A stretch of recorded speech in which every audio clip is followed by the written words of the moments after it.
Agora, pessoal, nós vamos falar um pouquinho a respeito dos fenóis. Os fenóis são compostos que apresentam a hidroxila ligada diretamente a um anel aromático. O que é isso? Então, ó, diretamente a um anel aromático. Então, ó, a gente pode apresentar um fenol assim, ó, um anel aromático e uma hidroxila ligada diretamente a ele. Isso é um fenol. Agora, se a gente tivesse isso aqui, ó, um anel aromático, isso aqui não é um fenol. Ó, a hidroxila está ligada a um carbono saturado. Tem os hidrogênios escondidos aqui, né? Que faz só ligação simples. Ou seja, isso aqui é um álcool, não é um fenol. Para ser fenol, a hidroxila tem que ligar diretamente ao anel aromático. Beleza? Atenção aí. Os fenóis apresentam caráter ácido. O que isso quer dizer, gente? Que eles apresentam caráter ácido. Que eles reagem com uma base, tudo bem? E, por consequência, que eles reagem com uma base, mas são classificados como ácido pelo fato deles, quando em meio aquoso, sofrerem uma ionização e liberarem, ó, o íon H+. E essa ionização ocorre por meio da ligação OH da hidroxila. O que acontece? O oxigênio é mais eletronegativo, fica carregado negativamente, e esse hidrogênio fica positivo. Então é fácil de ser quebrado. Aí você me pergunta, uai, mas o álcool também tem hidroxila, por que ele não tem caráter ácido? Tem um caráter ácido? Tem, mas é muito baixo. Aqui já é mais expressivo. Por que aqui o caráter ácido é mais expressivo? Por conta da estabilidade. Então, olha o que acontece, gente. Então, ocorre uma ionização, certo? A água acaba capturando esse hidrogênio para formar H3O+. Aqui eu coloquei na forma simplificada. E a gente tem um ânion fenóxido.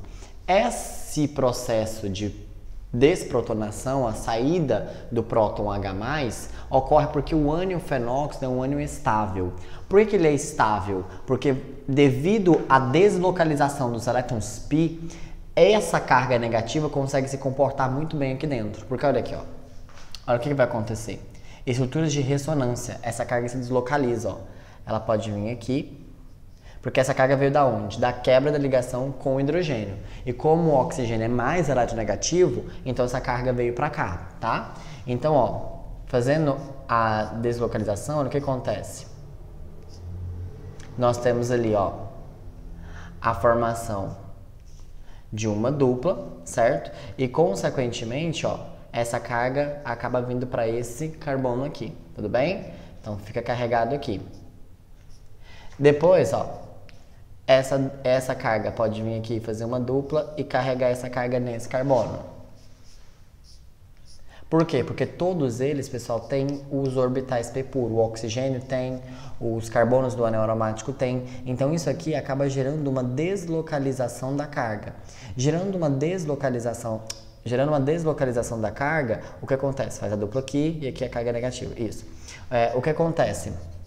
Acaba que isso gera estabilidade no composto, certo? Ressonância é a deslocalização dessa carga. Então, ela pode vir aqui, fazer uma dupla, localizar aqui, e aí volta no que nós tínhamos no início. Ó. Aí agora, ó, essa dupla vem pra cá e volta a localizar no oxigênio. Então, observe que nós temos aqui, ó, deixa eu fazer os parzinhos do oxigênio aqui. Nós temos estruturas de ressonância. Então, essa carga aqui que estava livre, ela consegue se movimentar dentro do anel devido aos orbitais p puro de todos os carbonos aqui. E essa ressonância, essa deslocalização dessa carga, gera estabilidade. Ela não fica localizada num ponto só. Consequentemente, como ela é distribuída na molécula toda, a gente consegue explicar o porquê desse cara ser um ácido. Porque mesmo ele liberando o hidrogênio, ele forma um composto estável. Devido à presença da hidroxila, que consequentemente vai realizar a ligação de hidrogênio, e de no mínimo 6 carbonos, por quê? Porque o fenol tem que ter o anel aromático, no mínimo. Então, no mínimo, ele vai ter 6 carbonos, né? Os fenóis têm alta temperatura de ebulição e são pouco solúveis em água. Uai, gente, mas não tem hidroxila? É aquela mesma coisa que eu acabei de explicar para vocês do álcool. Apesar dele ter hidroxila, ele tem 6 carbonos, então tem uma parte apolar mais considerável. Por isso que eles são pouco solúveis em água. Belezinha? Agora, por exemplo, se você for comparar, né, a solubilidade de um fenol com hidrocarboneto, é óbvio que o fenol ele é mais solúvel devido à presença da hidroxila, mas mesmo assim, solubilidade bem baixa, porque essa parte aqui prevalece mais, que é formada somente por carbonos, né, a parte apolar. E o fato dele ter alta temperatura de ebulição, pessoal, é por conta da interação que ele realiza com ele mesmo, porque devido à presença da hidroxila, a gente tem ligação de hidrogênio com moléculas fenólicas. Fenol com fenol faz ligação de hidrogênio também. E aí isso aumenta a temperatura de ebulição. Belezinha? Vamos ver então a nomenclatura dos fenóis? Dá uma olhadinha. Bom, aqui nós já vamos ver mais uma função também, além da nomenclatura do fenol. A nomenclatura do fenol é muito simples. A hidroxila, ela vai considerada uma ramificação. Igual lá nos aletos. Então, olha aqui, ó. Enumera. Como é que vai ficar o nome desse cara? 1-hidrox, 2-metil, benzeno. Aí, como a posição é 1 e 2, você pode usar, ó, orto, hidrox, metil, benzeno. Olha esse aqui de baixo. Você tem a hidrox e o etil na posição 1, 3. Então, meta. Então, você pode colocar meta, hidrox, etil, benzeno. Então, muito tranquilo. A gente só adota a hidroxila como sendo uma ramificação e chama ela de hidrox. E aí, o finalzinho do nome, benzeno. Porque tem que estar ligado no anel aromático, né? Só isso. Bom, e aqui eu já emendo para uma outra funçãozinha que a gente vai ver ela quando a gente for estudar a isomeria, que é o enol. O que é o enol? O enol é aquela função que tem hidroxila ligada a um carbono insaturado por uma dupla ligação. Ué, mas e o anel aromático? O anel aromático é uma cadeia fechada. Aqui seria uma cadeia aberta e a dupla no carbono. E tem que ser no carbono da dupla. Se for tipo assim, isso aqui, ó. Dupla tá aqui e a hidroxila tá aqui, isso aqui é um álcool, porque a hidroxila tá ligada no carbono saturado, tá? Então são compostos que apresentam a hidroxila ligada a um carbono insaturado, certo? Por uma ligação dupla. E aqui eu já coloquei, eles são instáveis. O que acontece? Essa dupla ligação, que é um elétron pi, ela tá próxima de um elemento muito eletronegativo e ele atrai. Então, esse elétron vai vir para cá para fazer a pi com ele. Uai, gente, mas aí esse carbono vai ficar faltando uma ligação. Não, o hidrogênio vem e liga com esse carbono. E aí forma um dupla O. Eu vou mostrar aqui para vocês uns exemplos. Olha aqui, ó. Antes da gente mostrar os exemplos, nomenclatura. É que nem um de um álcool. Quer ver? Ó, 1, 2. Errado. A numeração deve ser feita mais próxima do grupo funcional. Da é ótimo, do grupo funcional. Então, 2 carbonos é somente ligações simples? Não, tem uma dupla. Então, 1 em, e no carbono 1 tá a hidroxila. Como esse cara aqui não tinha outra possibilidade da hidroxila estar e da dupla estar, você poderia ter colocado etanol. Etanol. Poderia, tá? Não precisava identificar 1 e 1. Agora, esse aqui a gente já precisa, ó. 1, 2, 3. Por que eu enumerei de cá pra cá e não dali pra cá? Porque aí, ó, tanto a insaturação quanto o grupo funcional ficaram no menor número. Então, são 3 carbonos, prop. Somente ligações simples? Não, tem uma dupla no carbono 1 e 2. Então, 1, dupla em, e a hidroxila, ó, tá no carbono 2. Certo? O que eu tava falando pra vocês é isso aqui, ó. Essa dupla, vou trocar de cor aqui pra ficar mais didático. Olha aqui, ó. Essa dupla, como é um elétron pi, e esse elemento é muito eletronegativo, vem pra cá, vai formar um dupla O, e esse carinha vem, vem para o carbono de lá, que tá faltando. Aqui eu coloquei nesse carbono, mas é no carbono do outro, tá, gente? Aqui, ó. Tá errada a minha representação aqui, ó. Tem um carbono, vem para esse carbono. Isso. Porque esse aqui, ó, esse aqui não perdeu ligação, né? A ligação só saiu daqui e veio para cá, certo? Daqui veio para cá. Então, o hidrogênio vai para esse carbono. Aí a gente forma esse composto aqui, ó. CH3C, C, dupla O, H. A mesma coisa aqui, ó. A dupla vem pra cá e esse hidrogênio vem pra cá. E aí formaria esse composto aqui, ó. Que já já a gente vai ver como é que chama essa função, que tem dupla O. Beleza?